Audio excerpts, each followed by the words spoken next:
welcome to Tell Me Your Story, New Paradigms for a New World. I'm Richard Dugan, your host, and I thank you so much for being with us today. And it's always a pleasure to have you here as we bring these programs to you on Sundays at 7 a.m. and 7 p.m., Monday mornings at 1 a.m., and our special edition of Tell Me Your Story, Wednesdays at 9 a.m., right here on this fine station. Our podcasts are quite honestly all over the place. We're at 40,500 listens since January 2018. As I've said before, and I'll say it again, I don't know what those numbers mean, but I'm just glad that you folks are listening and sharing these podcasts on SoundCloud, iTunes, TuneIn Radio, Spotify, Stitcher, Player FM, iHeartRadio, Blueberry, and many other locations, as well as Amazon Music. And we're on YouTube. That's right. You can go to the YouTube channel, Tell Me Your Story, and you can watch these interviews, as well as go to our guest's website. I'll be giving that to you shortly so that you can continue your evolutionary process. If you resonate with what we're doing here and vice versa, if it resonates with you and you'd like to support us financially, we would be grateful for any amount. And you can do that through PayPal. All you have to do is use the email address, richard@richarddugan.com. And any contribution is welcome, any size, big or small. We will take energetic support as well. So I hope that you can do that. And please participate in the decade of perfect vision, the 2020s, as we encourage you to go within, to spend time listening to that still small voice in that quiet, peaceful, calm place where you can spend some time getting information, inspiration, guidance, whatever it is that you need, answers for yourself. And we hope that you will do that. Our program today is going to originate from inside a box that we are going to try to work our way out of. That's right. We're going to try to get out of the box. With our guest here on the program, the box, it is an invitation to freedom from anxiety with Wendy Tamis Robbins. And Wendy, thank you so much for joining us here on the program. It's great to have you with us. Thank you so much for having me. I'm looking forward to getting out of this box. It's along the same lines as the analogy of working outside the 9 dots. Some people may be familiar with that, but I guess the box is a lot easier to understand. And a lot of us are finding ourselves very anxious these days because even though, from my understanding, Wendy, we have always lived in uncertain times. There has never been a time in human history that was ever certain, where we knew what was coming next, because that's just the way life is, right? And yet, for some reason, and hopefully we can maybe define this a little bit, we are even more anxious about this, what is it, like a higher level of uncertainty? That it's like, but the constant in the universe is change, right? So true. Well said. Yes, we never knew. But I think we had been lulled into thinking we could predict on some level, really, what was coming next, right?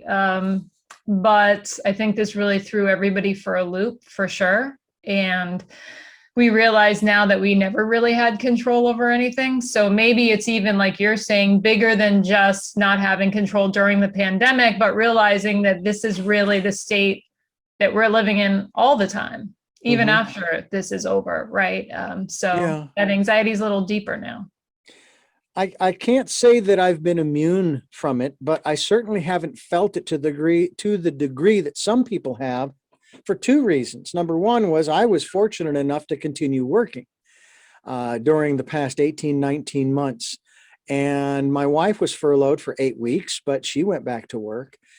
The other part of it, though, was that instead of looking at the negatives of all of this, what I could see was nothing but possibilities and opportunities, some of which we didn't even know existed yet when it started. But that was my perspective, that, okay, Yeah, I get it. You got to do something that you don't like to do. And we've never done it before, which I was actually thrilled at because it meant, as Einstein would say about insanity, doing the same thing over and over again, expecting a different result. Well, this time we decided to do something different that we had never done before in this multitude of generations.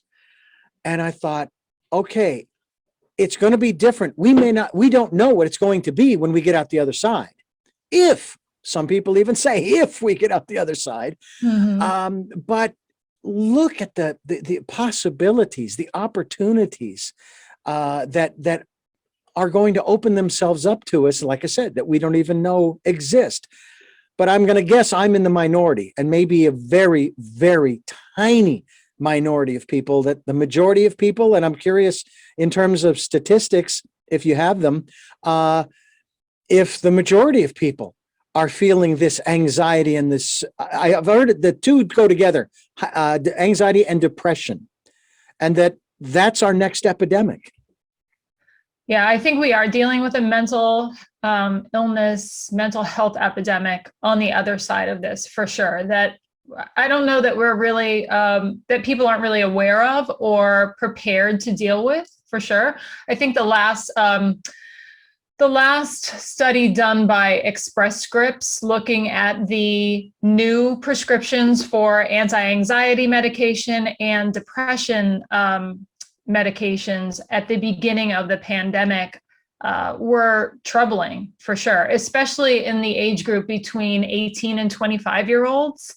I don't have the exact statistics. I don't want to get them wrong, but if you Google it, and it's also in one of my latest articles, but yeah, they have been troubling, for sure. And I don't think that we have the resources really to deal with what we're going to see coming out of the pandemic. But, what you said is really interesting around you maybe being in the minority around looking at this, maybe with a silver lining. And that's the different levels of awareness, right? There's contracted awareness where we're only focused on fear and the obstacle and the problem, and then rising to that next level of awareness that is more, I think I said expanded. That's contracted awareness. Moving into more expanded awareness where you are right now and have been throughout the pandemic, where you see these obstacles more as opportunities, right, to grow and to maybe find new possibilities versus, and being more focused on hope versus fear. Mm-hmm. So hopefully, through your podcasts and other things, you can spread the word. I'm not sure. Well, we're trying.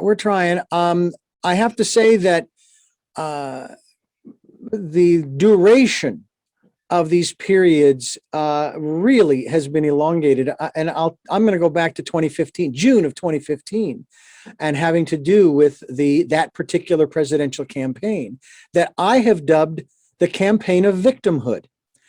And it went on for a year and a half. And I just grew so weary of hearing the moaning and groaning and complaining by certain groups of people that the problems that we have are somebody else's fault.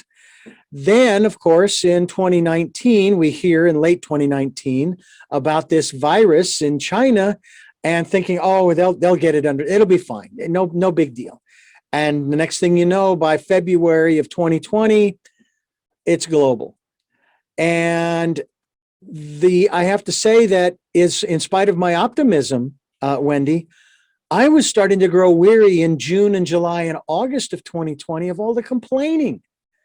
I mean, it wasn't that I didn't get it. All right, I understand that you're not happy, but I can't handle hearing anymore. I'm turning off the news, especially the news. Mm-hmm. But even the people around me, the restaurants are going under and this and that. It's like, okay, I get that. But now it's time to start thinking of new ways of doing things. Again, those opportunities. Mm-hmm. And it's like, I got so tired of it, but I can't shut people out. I can't turn them off.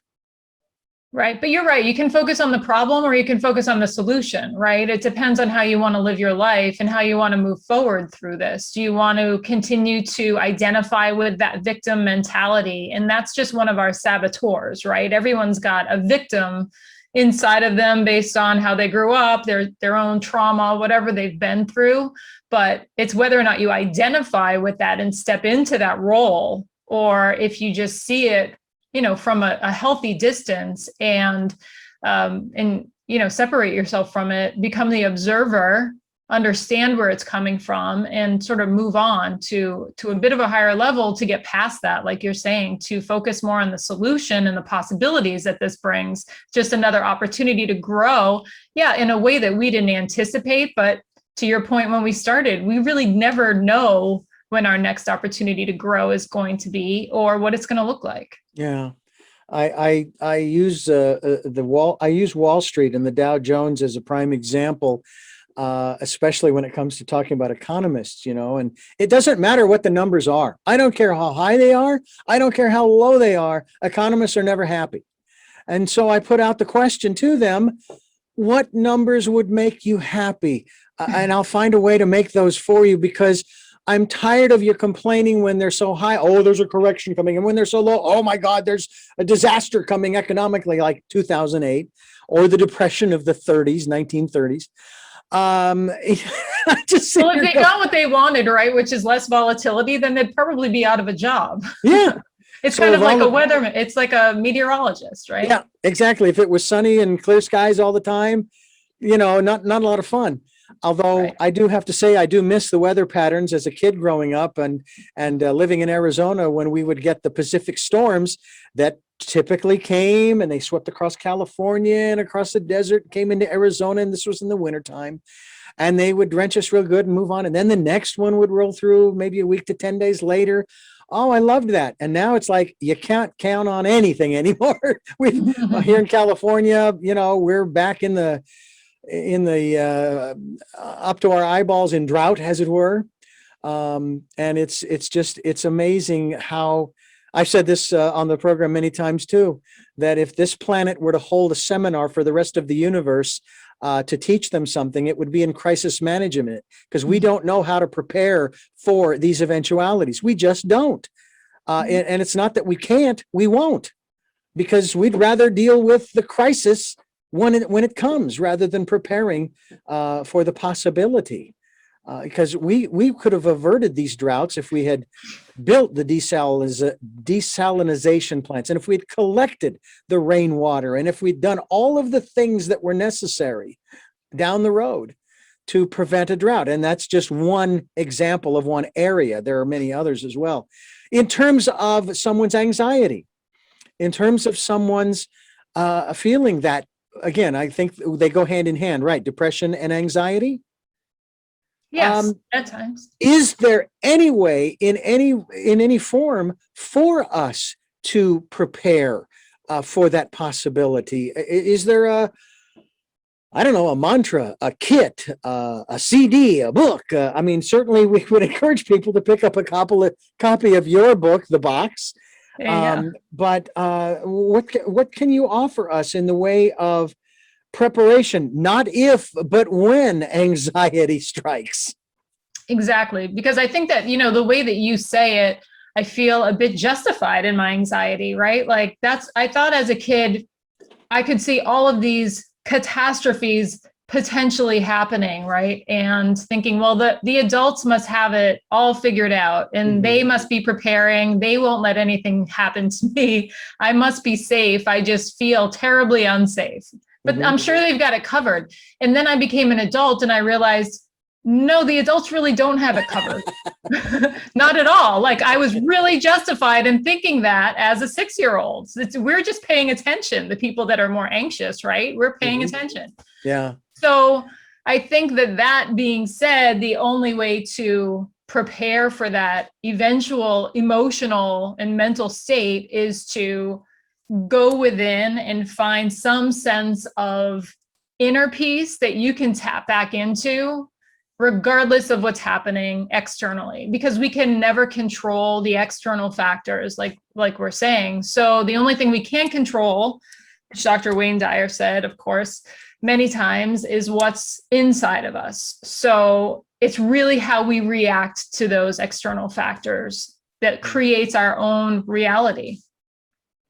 Well, I have to say that when I saw my first wildfire puff of smoke here, when we first moved here to Santa Barbara, I was like a chicken with his head cut off. Now, it turns out that that fire was several hundred miles away in another county, but I could see the puff of smoke off in the distance. And of course, they were able to take care of it and it was fine.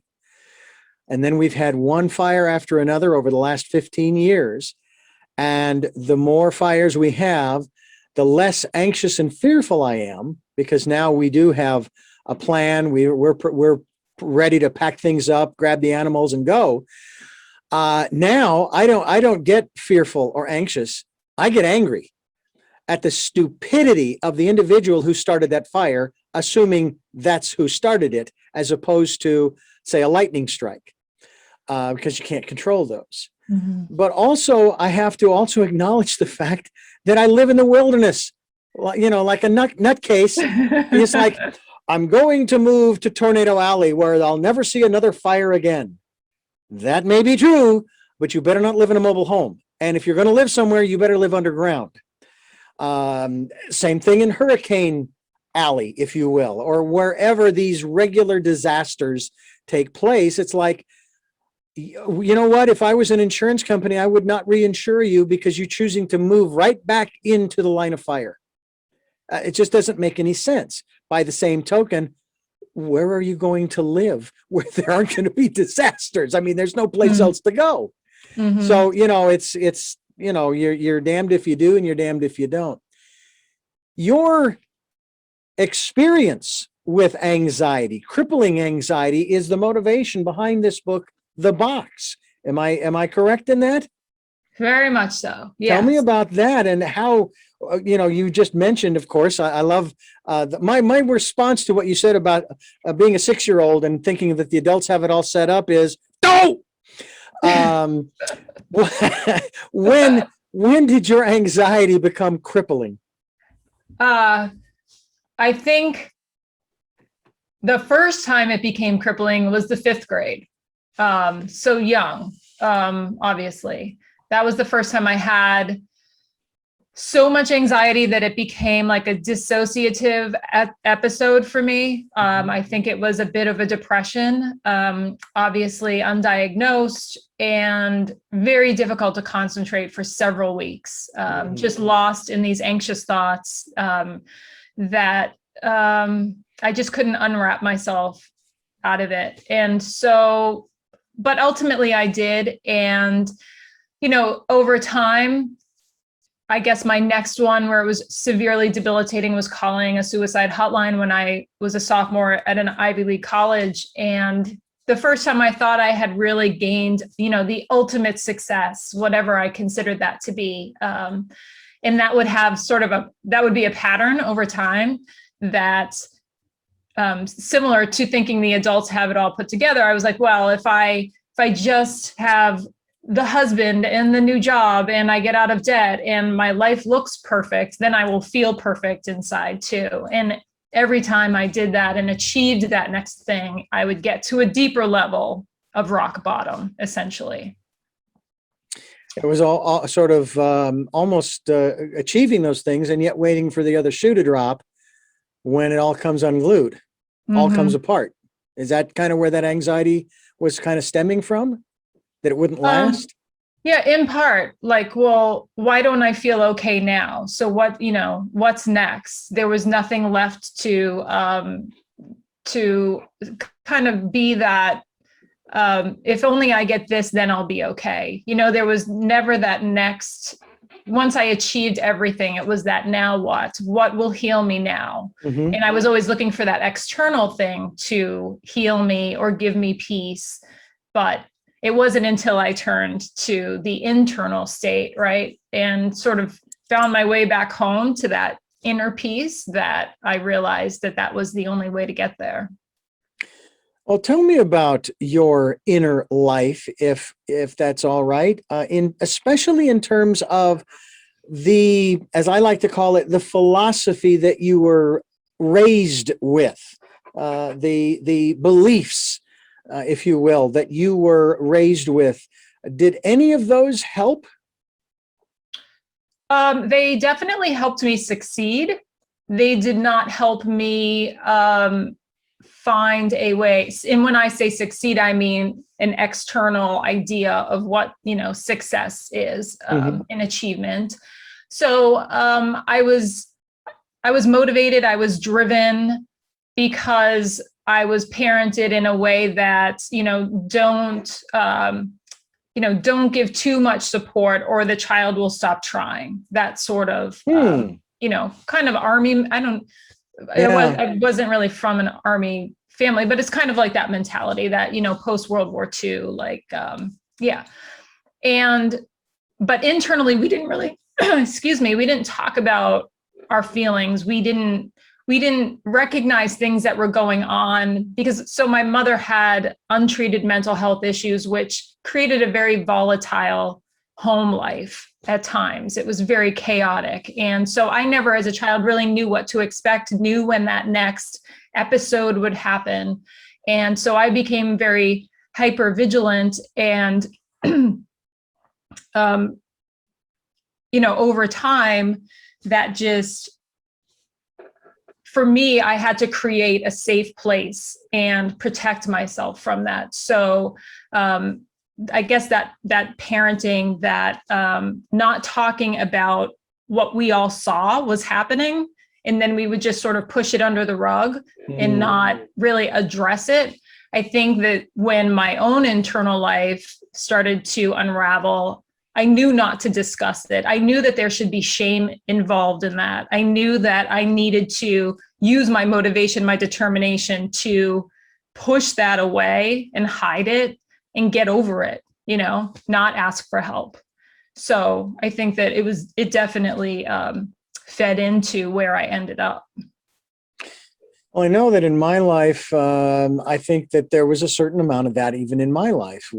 But at the same time, I was also taught that if you need help, ask for it. There's nothing wrong with that. If something doesn't click for you, like especially let's say at work, you're trying to learn a new task. Don't try to fumble through it if you don't know what you're doing. Then ask for some guidance. And so I would do that. As a matter of fact, I still do that to this day, in spite of all of the experience that I have after over 40 years in this business. I still go to chief engineers who've been doing this maybe as long as I have and saying, hey, I'm trying to accomplish this, that, or the other thing. And a lot of times it's, oh, so that's how it works. It's so simple. I do find that the older I get, the more experienced I get, the more confident and comfortable I am with asking for help or asking. I mean, I'm a lawyer by day, and now I'm just not afraid. I used to think, oh, I must not know that because I'm not smart enough or experienced enough, or so I would never verbalize that to anyone. But now the first thing I will say is, does that really say that? Is that really the intention here? Is, what did you mean by that? What does this mean? And I think it's refreshing for people to hear that from somebody who, they perceive to be experienced and knowledgeable. Yeah. But that's got to be hard, especially as a woman, asking for help in what is traditionally, as a lawyer, as you say, is traditionally a man's world. And I know that has changed considerably. I don't know what the percentages are these days, but still, I'm sure that kind of weighs on you a little bit. Or do you even think of that? Does that even come into mind? No, it comes into mind every day. It's still an issue for sure for women in this profession and in most professions, I think. And it was harder as a younger attorney for sure when I was struggling with mental illness, hiding that from everyone because I already felt like I came in having to prove myself as a female attorney.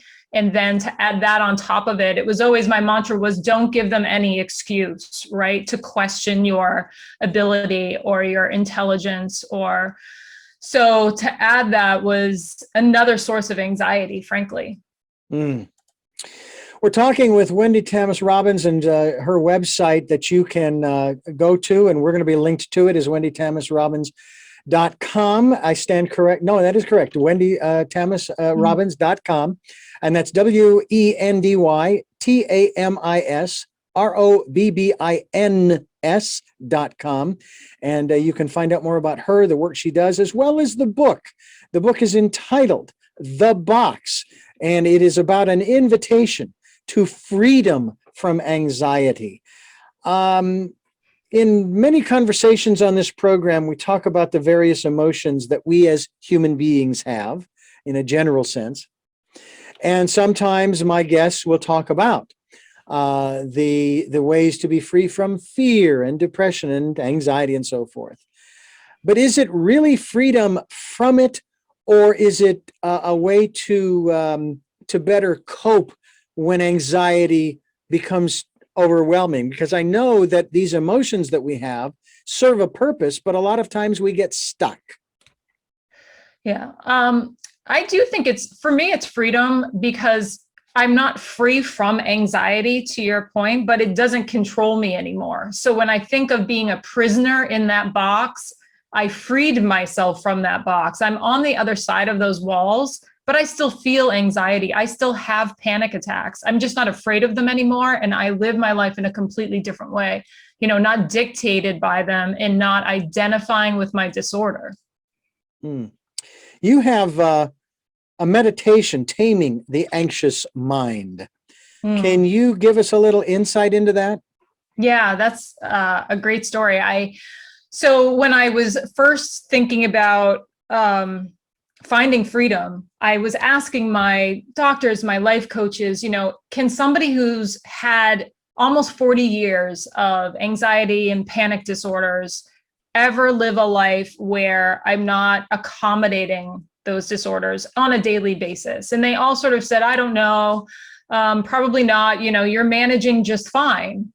Like, just, you have enough. What more could you want? But I knew there was a life on the other side of this for me, which was a very difficult internal struggle.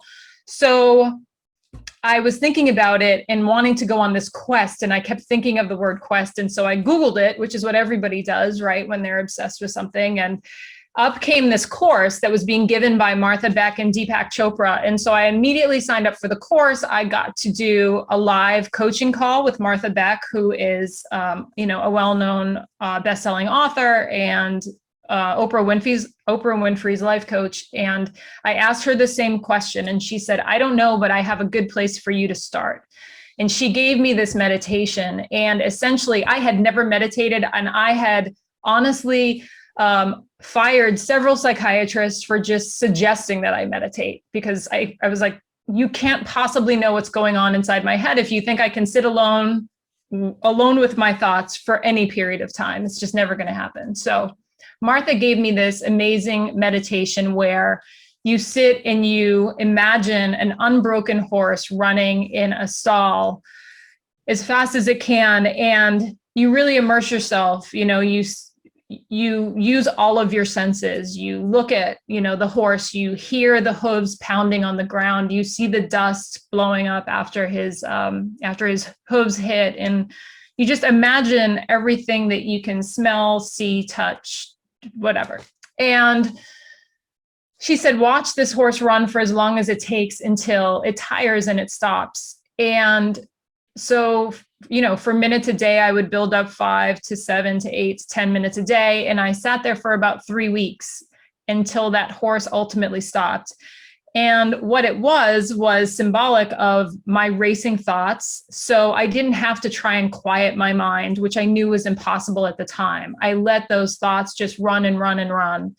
And over time, it gave me space to process all of this anxious emotion that I had, bottled up in my body for so long. And it was really a cathartic, emotional experience for me. And ultimately, when it stopped, I had found this deep peace that had been, hiding underneath all of those layers of anxiety for so long. And that was really the jumping off point for my meditation practice, which really was transformative for me in this journey. I would venture that that's something that continues to this day and has actually probably been elongated as far as time is concerned. You spend more time meditating than you used to because it is so helpful. Absolutely. Yeah. And it's expanded. And I have so many different guided meditations that I love to share with my coaching clients and during some of my programs and things like that. Some around future selfing, which I love doing right now. And then I can sort of also sit now and just, not have a guided meditation, like an active meditation, but just sit and really find that peaceful center and have it, be as long as I need it to be, because it's so restorative. And I feel like I cross over into this very spiritual place that I feel so connected to the universe, to God, whatever you identify with. It's really, it's almost like my church now.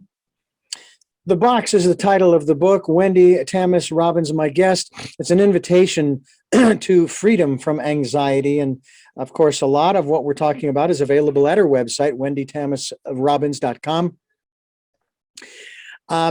It is, as we alluded to at the front of the program, maybe more than just alluded, that this is a problem, if you will, or a challenge, shall we say, that is going to face our society on a global level. I don't think that this is exclusive to the U.S., is it? No. I know that the numbers are worse, like in the United States, in Australia and Canada, for different reasons, due to, more affluent countries, I think, have higher levels of isolation and things like that, where, they have so much, kind of like the hierarchy of needs, the more you have, the more isolated you can make yourself and the more your mental health suffers. But it is definitely a global issue, especially after the pandemic, for sure. Yeah.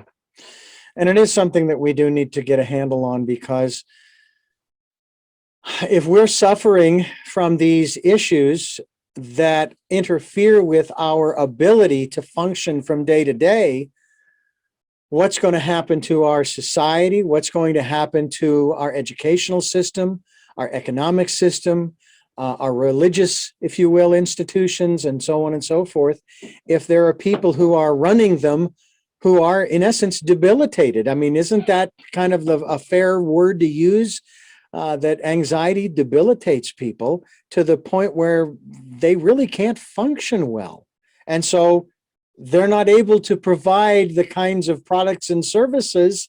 I mean, I God forbid that this should wind up with all kinds of recalls of products that are being manufactured and built by hand by people who aren't really there. I mean, they're trapped in their anxiety, and so they're not performing the best quality work and so forth.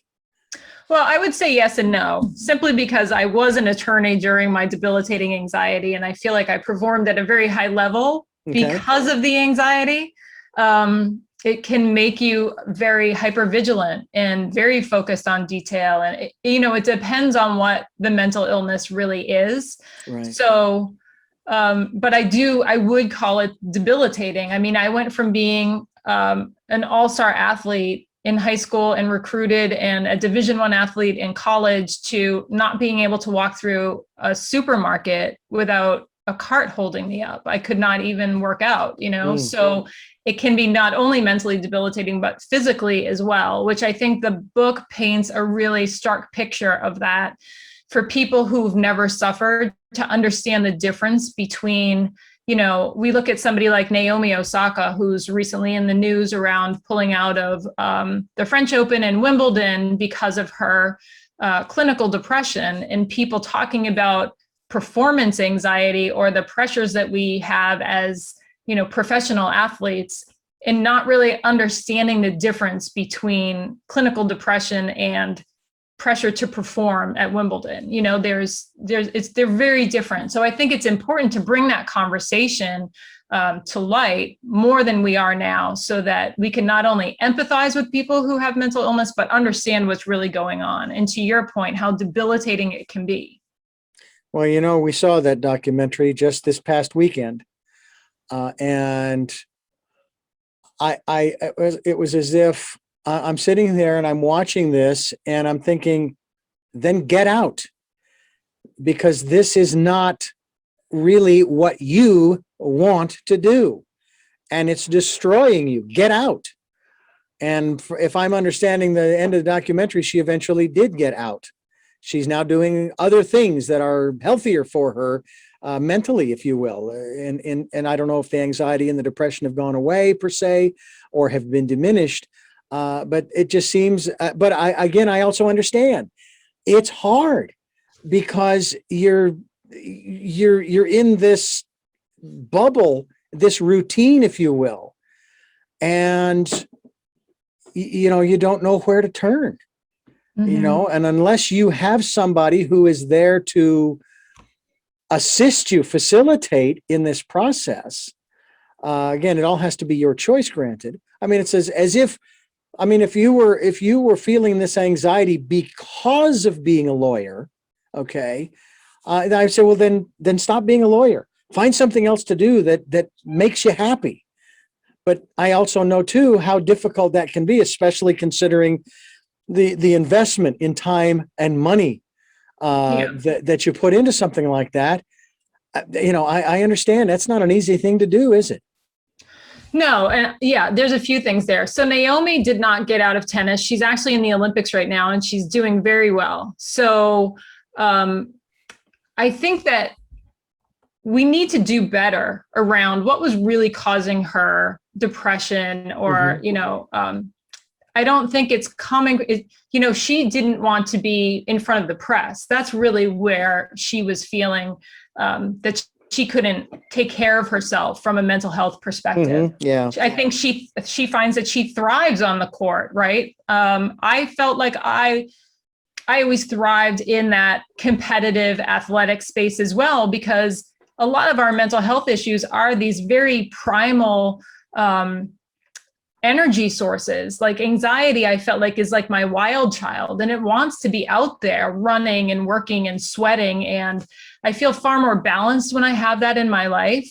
But when I can't do it anymore because the mental health aspect is being challenged in some other way, then kind of the pieces fall apart, right? The wheels fall off the bus, because there's no then physical outlet for all of this mental energy that now I have to bottle up, because, and where does it go? What do I do with it?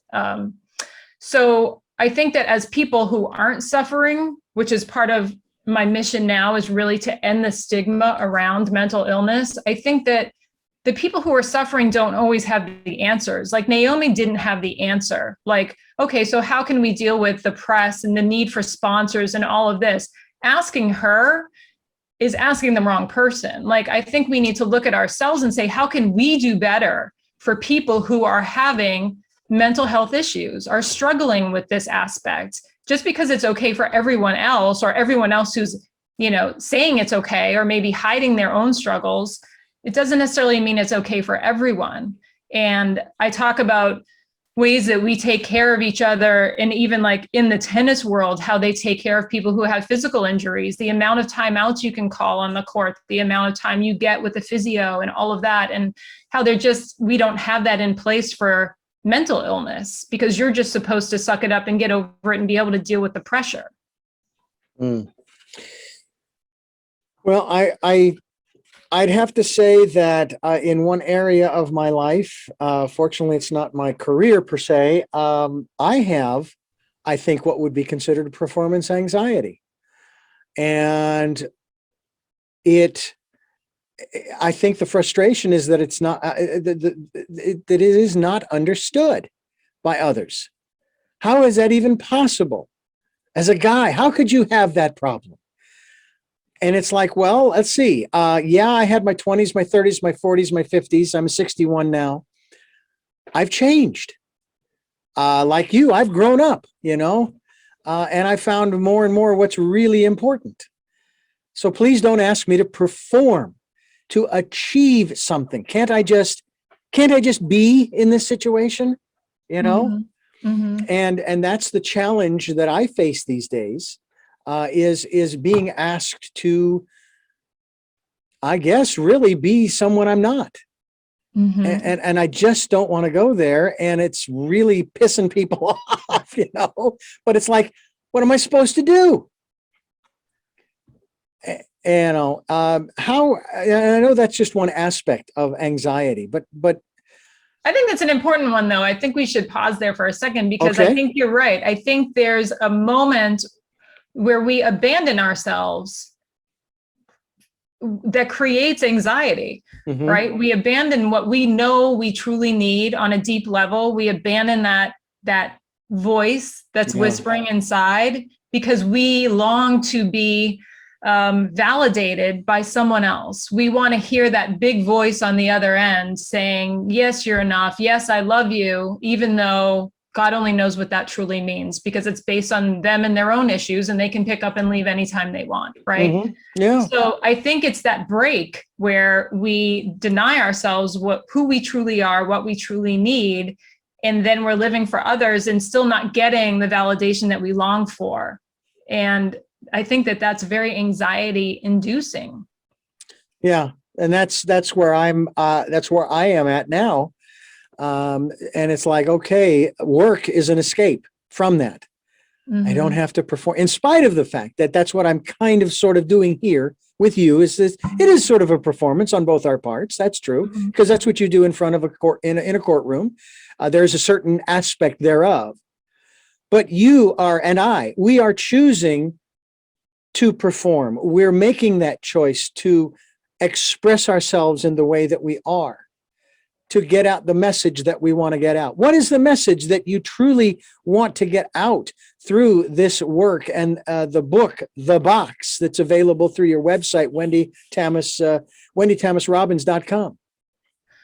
I really want to give people hope that there is freedom from whatever they're feeling, whatever box they're in. It's not only anxiety. I think that a lot of people can see themselves in this book, whether they are struggling specifically with anxiety or depression, or otherwise, that just based on the social norms that we've all grown up in, there are walls that we all build up to protect ourselves from whatever it may be, the shame we feel, vulnerable situations, and so forth. That, I think the message is to identify those walls, recognize them, and think about what caused you to put them up in the first place, and what your life looks like on the other side. And then to do the work to dismantle those walls. What does that work look like? And is it worth it?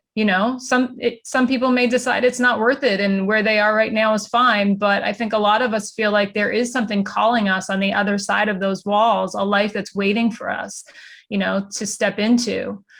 And also, like we were saying before, for people who have never really suffered, I think it offers a window into whatever your loved one is suffering with that you can't understand. And it's, you're having a hard time empathizing with it. You're having a hard time even approaching the subject because you don't feel empowered in that space. You don't know how to help them. So that's not a motivating feeling, right? So I think that's a lot of times why people stay in the shadows, because they don't think they'll be understood. They'll be told to deal with it or get over it on their own. So hopefully this book, like I said, gives that window into what a mental illness really looks like, even when somebody creates that picture perfect life and you would have no other way of knowing that they're really suffering. It is a difficult period for someone to go through. I'm curious as to if you can look back into your recent past or distant past at times when you didn't feel anxious. You felt safe, you felt comfortable, you felt good, you felt happy. It doesn't, and again, it doesn't matter how long it was. Have you had those times?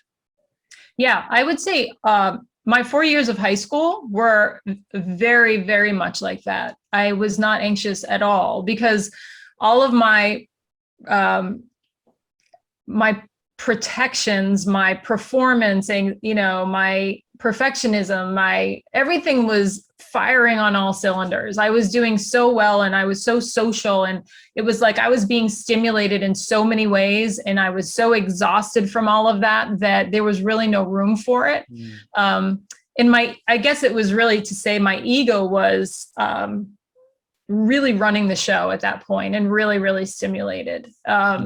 So that definitely stands out. And then it would be my more recent past where I had done all of the work that I show in the book and gotten to that place with my current husband where I can just build such an amazing connection with him, having done the same work with my mother before she passed 4 years ago after having, having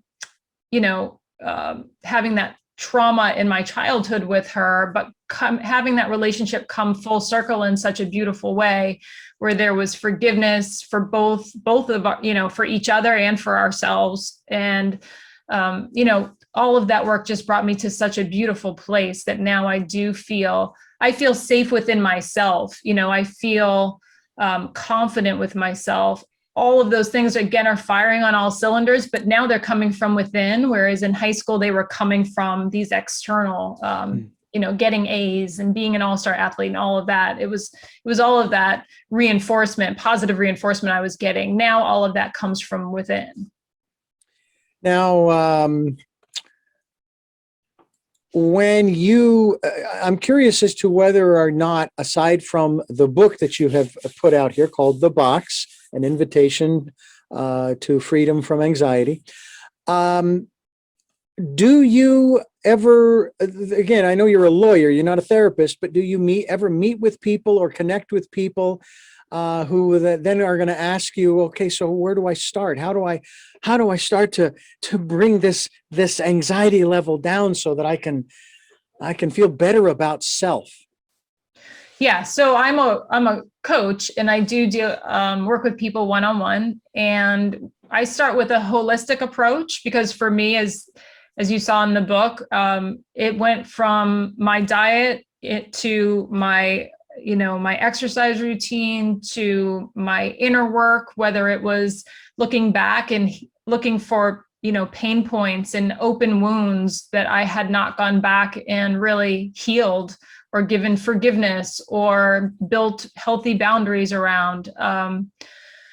And then working on meditation and things like that. So I kind of hit it from the start from all different angles to figure out really where like I said, sort of there can be work done, whether or not it's, like I said, nutrition or, ways to reduce their anxiety immediately, but then also other ways to do it over the long term to have just that more peaceful center that they can start to cultivate. From your perspective, is meditation, any form of meditation, one of the best, maybe one of the better steps, if you will, that a person can take, and even if it's just for 5 minutes to get started? I think it is. I really fought that idea for a long time, for decades, really. And I wish I hadn't. I wish I had started earlier, but it can be done in so many different forms. And so many people I still talk to feel like a failure, right? The minute they start, they're like, well, isn't the whole point? I just asked somebody just a few days ago at lunch, I said, well, what do you think meditation is? And she said, well, sitting there with no thoughts. And then I'll have a thought and I know that I failed. And so I just stop and I don't go back. And so I really want to dispel that notion that is not an achievable goal, right? Like that is, you have to move to Tibet and really study for 20 years if you're ever even going to start that process. So that's why I love to give people who are starting out active meditations. Give your mind something to do, something to focus on, walking to. So one of my clients, I gave her the jungle, walk through the jungle to a waterfall, and she changed it to her favorite hike that she does alone, and would hike that mountain in her meditation every morning. And just that alone gave her such a mindset shift for what the rest of her day looked like, that I think, it's not a one size fits all practice with meditation. There's definitely something for everyone. And I think it can be really transformative. Well, we encourage people to begin that transformational process if they are suffering from anxiety. And even if you're not, it can't hurt to sort of prepare yourself. The Box is the title of the book, and it is an invitation to freedom from anxiety. Wendy Tamis Robbins.com is the website. We will be linked to your website, Wendy, so that people can continue their, as I like to call it, transformational and or evolutionary process, because that's really, from my perspective, that's really kind of what it's all about, is that we're trying to evolve. We're trying to raise our consciousness. We're trying to make this a better place for everybody. But it has to start with us. And it doesn't start with stuff. That's not the solution, is not more stuff. We've got more than enough stuff we can do without. I think that if we spent that time in meditation, that we would learn that, no, you don't need that. You don't need that. Yeah, I know you want it, but that isn't going to bring you happiness. That is not going to bring you peace, and so forth. I have to tell you that there are those times when I do feel that place of safety from the anxiety, like at work, or sometimes when I'm walking around. We live on a piece of property that's about 10 acres, and we occupy about an acre and a half, with this little 2-room cottage that's out in the wilderness, as I mentioned earlier. And we see deer. We see all kinds of different birds. So we'll see, rodents of various types, rats and mice. Every once in a while, we will see but not smell, but other times we might smell but not see a skunk. And so there's a lot of nature that we're able to take in, and it's wonderful to be able to do that. And I think that that's a great place. If people can get to a place of nature, even if it's a park in the middle of the city. I mean, my goodness, if you lived in New York, Central Park would be perfect, because it's huge. And just find a spot and just sit there. And as I like to say, just be. You don't have to do anything. Just sit there and be who you are, and listen to that still small voice. And I have to say that has been a main focus of our programs over the last year and a half, both through 2020, the year of perfect vision, but then into the 2020s with the decade of perfect vision. And that's where you get that perfect vision, is by going within. I have 20/80 in my right eye with a lens implant. I got better vision on the inside than I do on the outside. Do you ever find yourself when you listen to that voice, and it prompts you to do something that my plan is, the ego speaking, my plan is to do this, and you're telling me to do this, and it's kind of contrary to what my goal is. And then you think, okay, well, I'll go ahead and do it. And you find out that if you hadn't done it, things would have been a whole lot worse. Yes, for sure. Letting go of the life you think you should have to step into the life that's waiting for you is one of the biggest challenges, but it's one of the greatest lessons I've ever learned, for sure. That's a great way to put it. That is a beautiful way to put it. Say that one more time. Letting go of the life you thought you should have to step into the life that's waiting for you. Yeah. I don't think that can be attributed to me, though. Well, that's fine, but you're the one that said it here on this program today, so we'll give that to you for the moment. The Box we will give to you, because it's your book. It's an invitation to freedom from anxiety, and it's something that we are going to be dealing with here in the coming months and years, not just in the States, but globally. And I think that a lot of people are beginning to learn that, in some instances, would you say maybe the hard way, that, all the stuff I've got it's not doing it for me. Yeah, absolutely. I think that's important, what you're saying before about the stuff. I think it's, who are you without all that stuff? We need to have a strong sense of self, even without any of it. Just strip it all away and understand who you are at that point. So that when these things do befall you, whether it's mental illness or physical illness, even identifying with your body is at times a pitfall. Who are you without, your physical capabilities? There's still a strong self in there. Yeah. When we were evacuated from our home, and it was after 14 years or 12 years, I guess, 12 years. And it was the first fire that actually caused us to be evacuated from our home that we were renting. After the anxiety of getting everybody together and shoving everybody into the Volvo, and getting off the property and heading down off of the mountain to Santa Barbara to find a place to stay.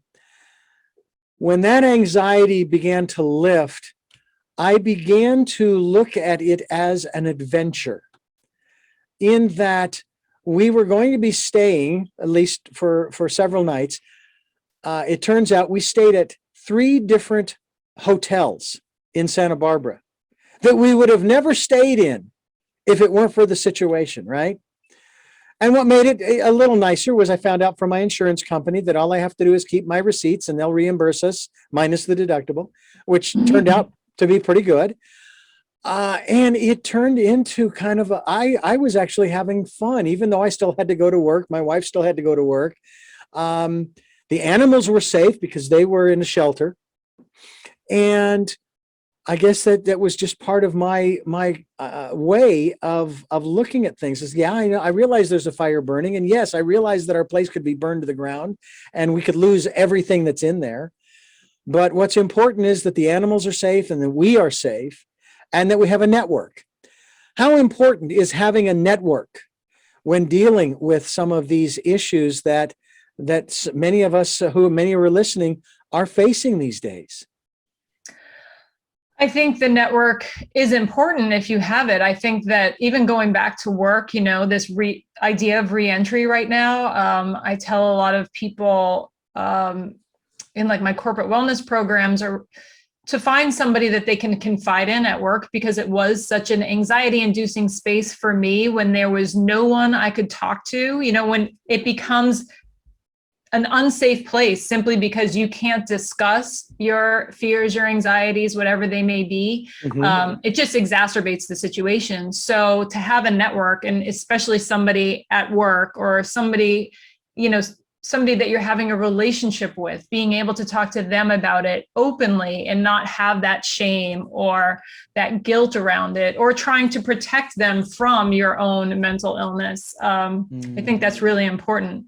And I do go through that in the book, right? There's a stark difference between my first marriage and my second marriage, and identifying the people in your life who are either lifting you, help buoy you, or kind of, letting you sort of fall below the water surface and see if you can get yourself back up again.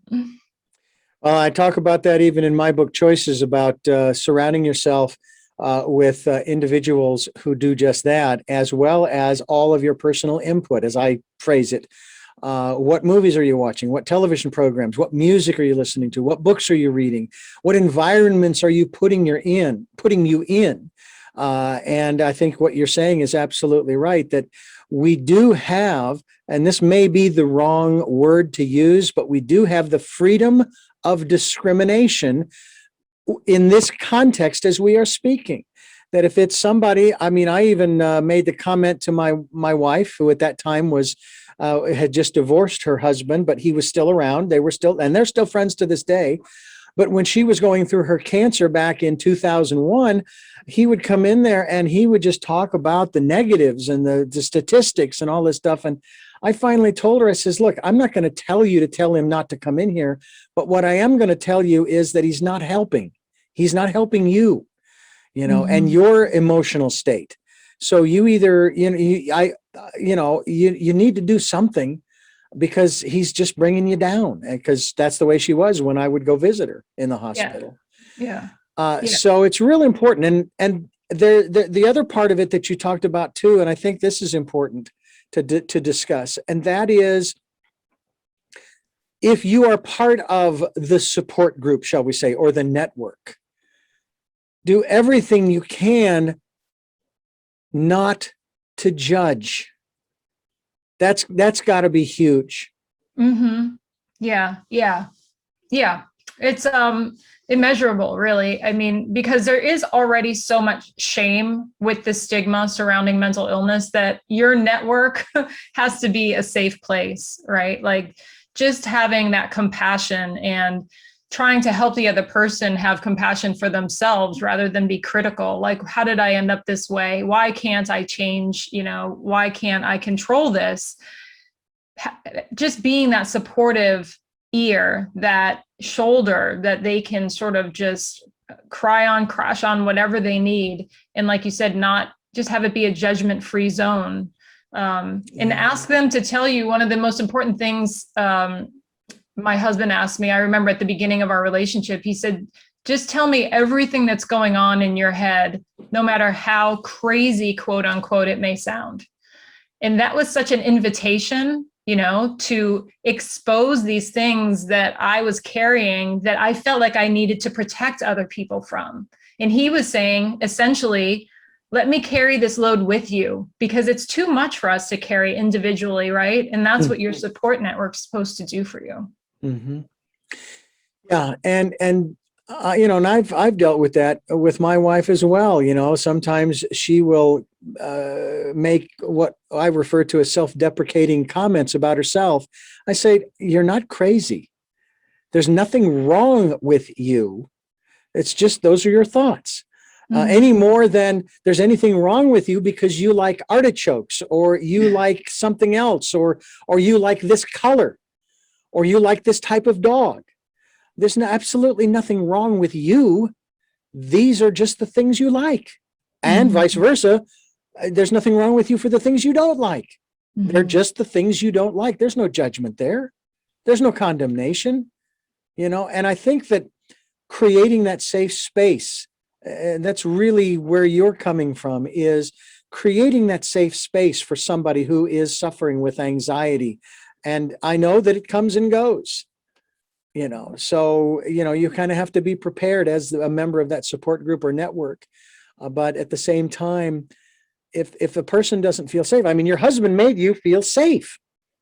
Exactly. You know? Right. Yeah. And I try to do the same thing with my wife. I try to make her feel safe and say, look, there's nothing wrong with you. And then from the very beginning of our relationship, she's struggled with the way other people see her. Right. And I've said, that's on them, not on you. Okay. You have to remember that. Yeah. But she's also empathic and she picks up on the emotions, the emotional states of other people, and didn't know for a long time that that's what it was and thought something was really wrong with her until we finally figured it out. Because there was nothing going on in our lives that would generate this emotion. It's got to be coming from somewhere else. And she just happens to be very connected and very tapped in to people emotionally. Yeah. And I know that there are a lot of other people like that.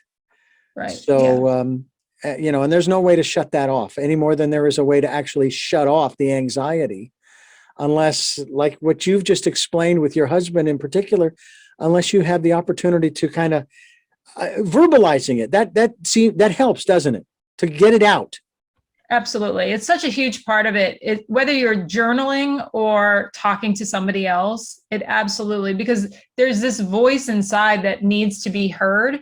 And if we're just thinking about it all of the time, you know, there's a lot of different voices. So they're all cutting each other off, and then none of them are getting the microphone at any one point, unless you pick up a pen and you start writing or you start talking to somebody. And then you find all of these other things that were underneath all of those, you know, voices fighting for space that you never even knew existed, but start to make sense of it all, make sense of all of these emotions that you're having, things that you're having a hard time reconciling. How can I do this, but then feel this way and control that, but not be able to control this? You know, I think the more that you talk and the more that you write, it starts to, you know, it's like pulling a thread, and you just keep pulling it. And this, what once looked like just this big knotted ball of twine, starts to unravel in a good way. And you start to understand and make sense of it. Were there particular times of the day when you felt more anxious than others?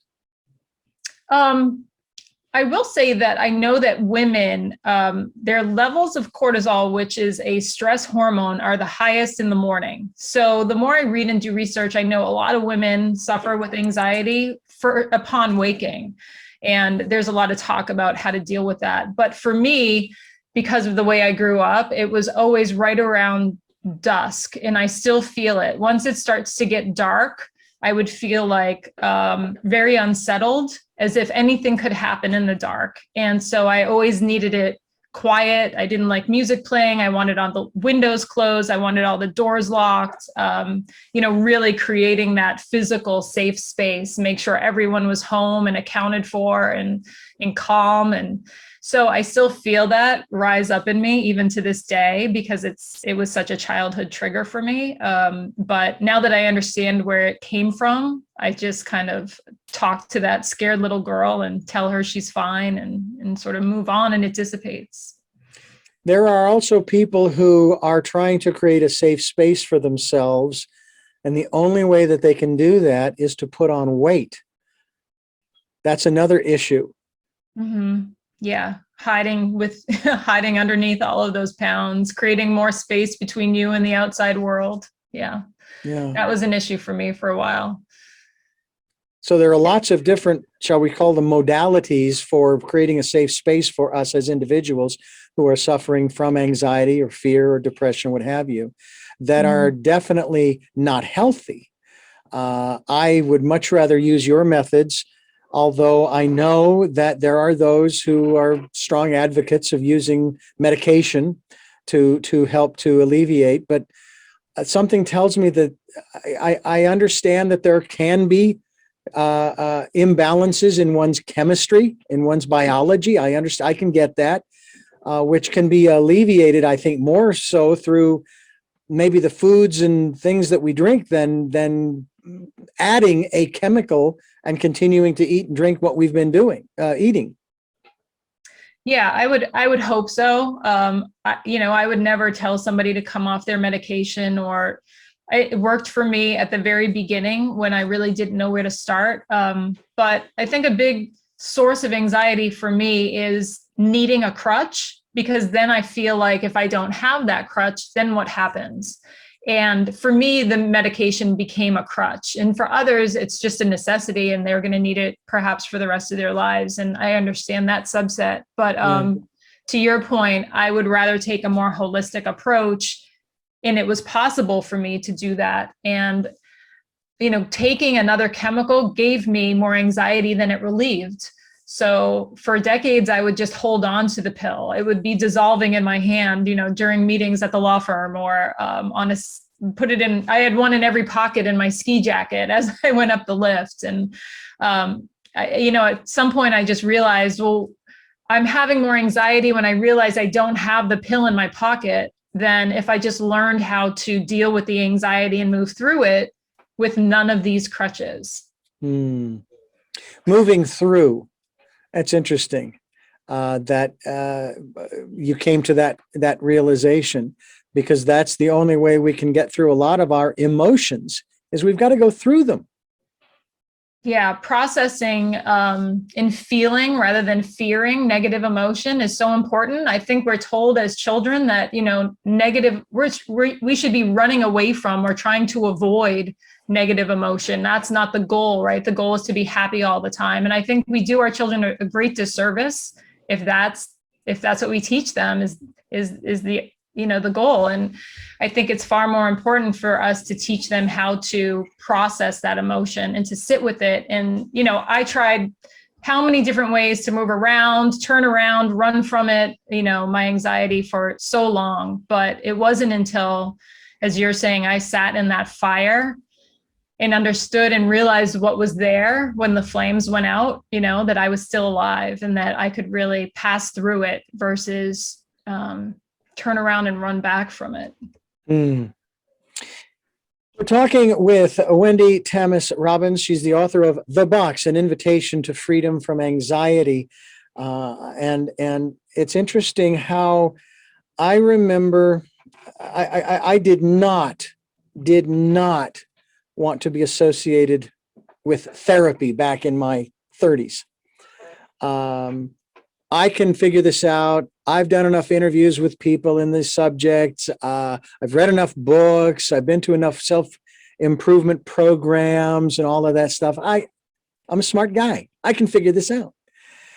And I actually was convinced to go to a therapist to deal with some issues. And like you, I found not a real safe place with the therapist because the therapist referred to me as having, and these are her words, character flaws. A therapist telling the patient he has character flaws. Then And then you paid criticized them, me. right? What's that? Then you paid her, right? No, actually, I didn't. Oh. I never Good for have, you. and I never will, because she didn't do anything for me. She did nothing more than belittle me. Because when she asked me to list all of my friends, the majority of the names that came up were women's names. And she thought there was something wrong with that.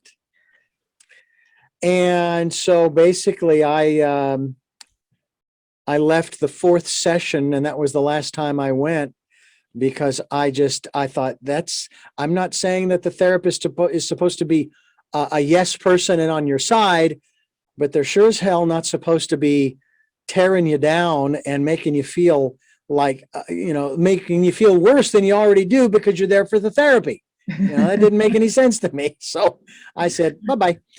But what is interesting to me is this whole aspect of a safe space. And that to me is it just seems to me so important. And I'm hoping that people understand that and can help create that kind of safe space. I've got a lot of good friends that I talk with about a lot of different things. And it's always with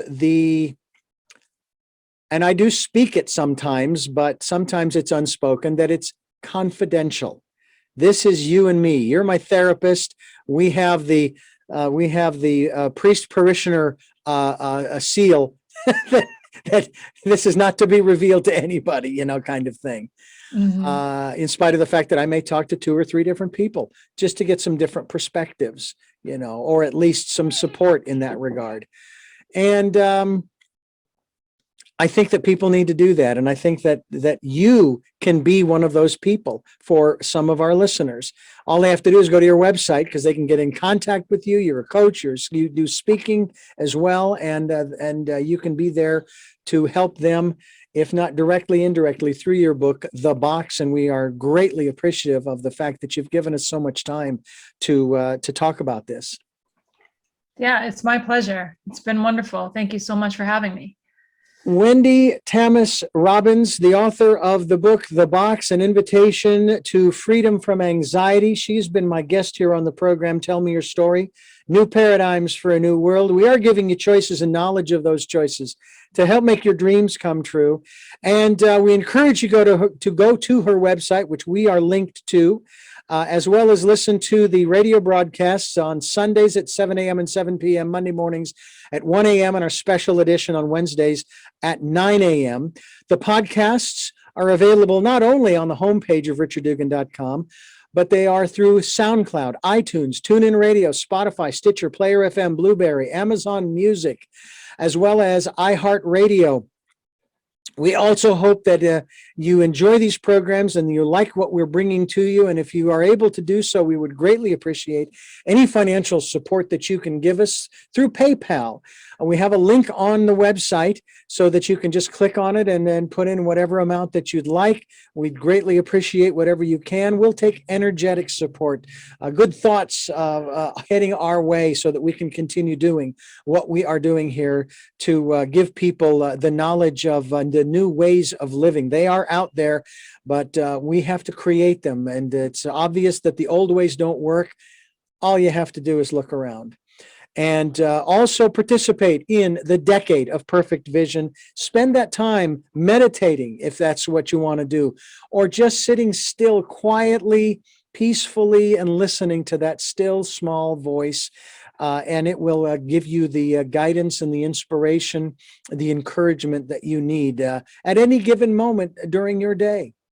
I do have three final questions for you, and I like to ask all of my guests these questions, and you may have answered them to some degree during the interview. I like to ask them directly. And the first of the three questions is, who is Wendy Tamis Robbins? A seeker and a survivor. What is it that you hope to or want to achieve through the work that you are doing now?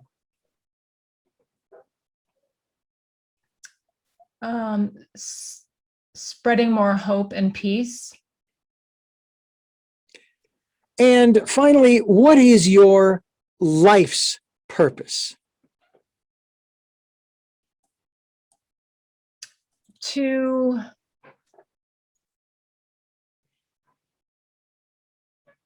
reflect and reveal my true nature.